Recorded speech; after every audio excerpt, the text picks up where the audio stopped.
Bienvenue à tous et merci d'être avec nous sur Télé 50 pour l'essentiel de l'actualité. On commence tout de suite avec ces nouvelles de Maputo. C'est samedi dans la soirée que s'est clôturé le 32e sommet de la SADC tenu dans la capitale mozambicaine. Les chefs d'État ont tous exhorté le régime de Kigali à cesser toute ingérence qui constitue une menace à la paix et à la stabilité dans l'est de la RDC. Plusieurs sujets ont été débattus au cours de ces sommets des chefs d'État annuels de la SADC, entre autres la situation sécuritaire dans l'est de la RDC. Présent à la cérémonie, les chefs de l'État congolais, Joseph Kabila, a eu avec ses compères africains de concertation bilatérale pour la recherche de solutions durables à l'insécurité qui prévaut dans l'est de la RDC, causée par un de ses pays voisins, le Rwanda, déjà cité dans les rapports de la commission des disciplines de l'ONU. La cérémonie a été sanctionnée par un communiqué final lu par le secrétaire exécutif de la SADC, Thomas Augusto Salamao, condamnant le Rwanda et l'invite à cesser immédiatement son soutien au M23, déstabilisant non seulement la RDC, mais aussi la sous-région. La SADC a mandaté le président mozambicain à effectuer une mission à Kigali pour obtenir l'engagement du gouvernement rwandais à cesser urgemment son soutien militaire au M23. Les sommets de Maputo appellent également la communauté internationale à offrir une aide humanitaire aux populations déplacées dans le Kivu. Hormis ces points, la SADC a félicité la RDC pour l'organisation des élections du 28 novembre dernier, au cours desquelles Joseph Kabila a été élu président. C'est sur un ton de satisfaction que le président congolais a quitté le Mozambique, encouragé par les soutiens de la SADC. Les voix continuent de s'élever pour condamner le soutien du Rwanda au M23 actif dans la région du Nord Kivu. Il s'agit cette fois-ci des Rwandais de la diaspora qui condamnent vigoureusement le régime actuel de leur pays qui, selon eux, est l'auteur de la plupart des crimes contre l'humanité commis en RDC. Ils ont lancé un appel à la vigilance à tous les Congolais et demandent une implication directe de la communauté internationale et de la Cour pénale internationale pour sanctionner le régime de Kigali. A demandé au gouvernement rwandais de cesser immédiatement tout soutien au M23. C'est l'une des rares déclarations publiées des citoyens rwandais s'exprimant sur la situation sécuritaire dans l'est de la RDC et l'implication du Rwanda dans l'instabilité de cette région. De Belgique, où ils se sont exprimés pour la plupart, ils enjoignent à Kigali de cesser son soutien au M23, condamnent les crimes commis qu'ils attribuent à ce régime et affirment leur soutien indéfectible à la population congolaise.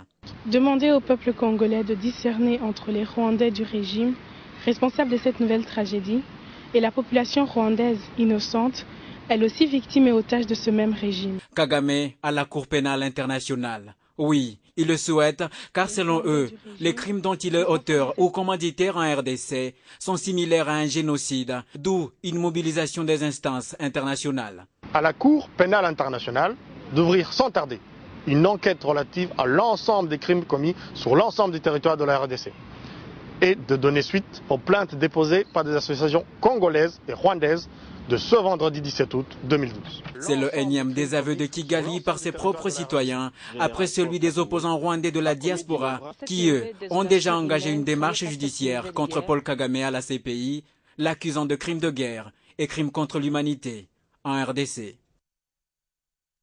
Autre titre à la une de l'actualité, c'est la rencontre de cette matinée entre le chef de la diplomatie congolaise et belge, Raymond Tshibanda et Didier Reynders, au ministère des Affaires étrangères à Kinshasa.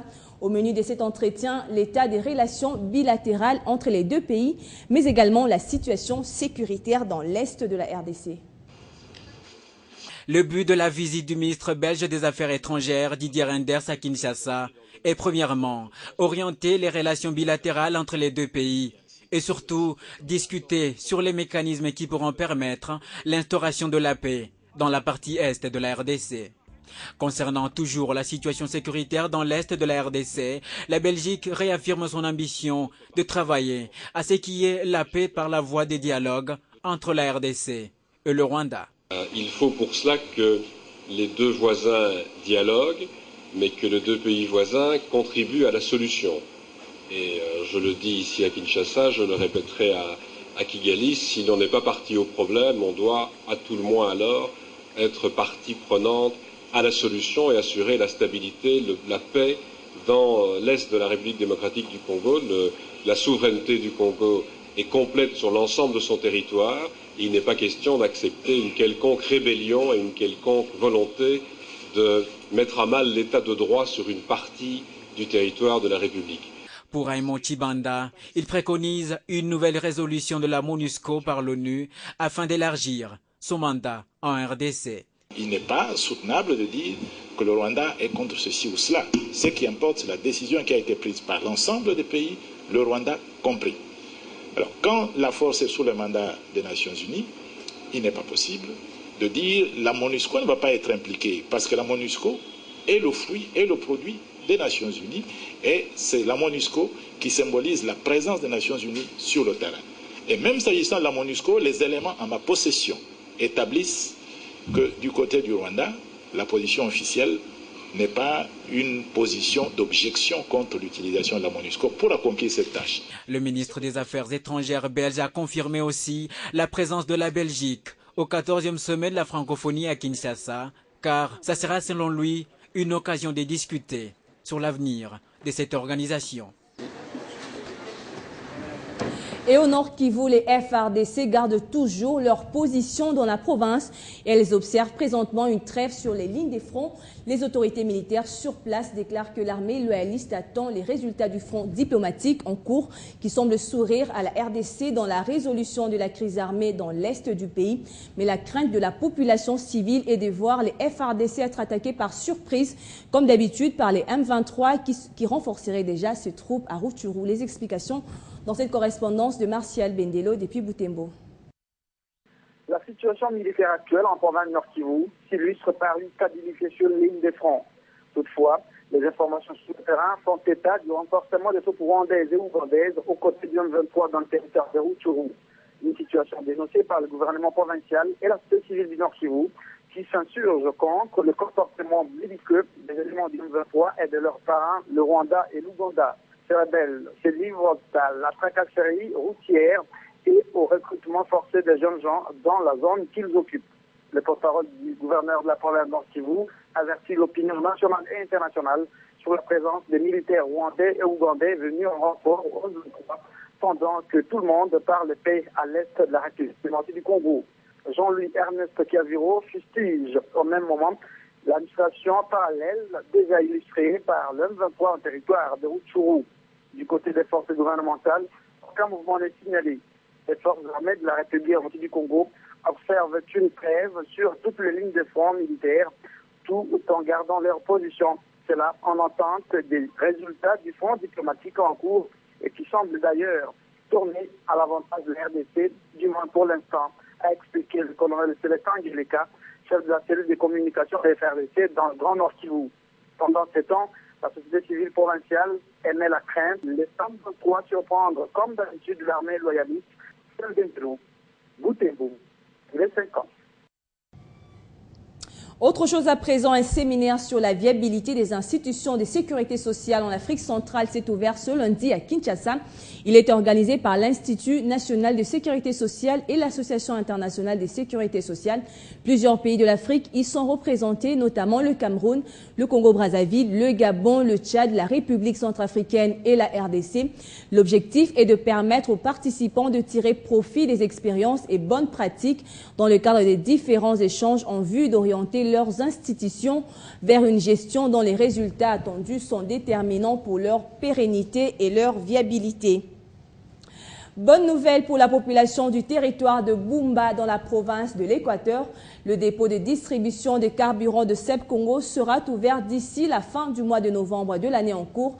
Les travaux de réhabilitation de ce dépôt ont été lancés par le directeur adjoint de CEP Congo, le ministre du portefeuille et celui des hydrocarbures. Le coût global de la réhabilitation de ce dépôt, considéré comme le poumon du développement de Bumba, est estimé à $1 million américains. C'est une forte délégation venue de Kinshasa, composée des ministres, des députés et du directeur général adjoint de CEP Congo qui s'est rendue à Bumba.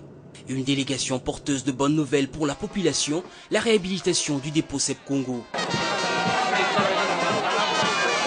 Fermé en 1996 lors de l'entrée des forces de la FDL, il sera rénové sous le marteau de la révolution de la modernité. Plus d'$1 million, c'est le coût global de travaux. Le coût de ce dépôt est chiffré à plus ou moins $1 million. Il y a une nouvelle tuyauterie qui arrive. il y a des groupes électrogènes qui vont arriver pour pouvoir commencer à actionner les machines qui doivent charger les camions pour faire la mise en place en ville. C'est ici qu'il faut souligner la responsabilité sociale de Sep Congo vis-à-vis de la population de Bumba. Ici, le carburant constitue une matière première pour la croissance économique et ces territoires se trouvent aussi être le centre de développement de plusieurs entités de la province de l'Équateur. L'alimentation en carburant va permettre de créer des petites unités de production, permettre aux bateaux qui viennent ici à Bumba d'être alimentés directement en carburant ici, au lieu de devoir se rendre à Kisangani pour se faire. Merci Sep Congo, c'est le seul mot que l'on pouvait entendre de la bouche de cette population, car d'ici fin novembre, il ne sera plus question d'effectuer des longues distances jusqu'à Kisangani pour s'approvisionner en carburant. Merci Sep Congo pour cette initiative qui touche directement au social de la population, surtout pour l'emploi qui sera créé, mais aussi la reprise des différentes activités industrielles.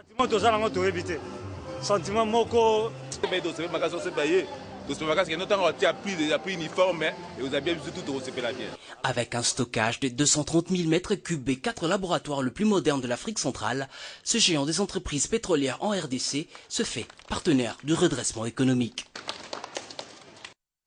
On va parler culture dans ce journal. Les rideaux de la 5e édition du Festival international des étoiles organisé du 11 au 19 août à Kinshasa sont finalement tombés depuis le dimanche à l'hôtel Invest, site de l'événement.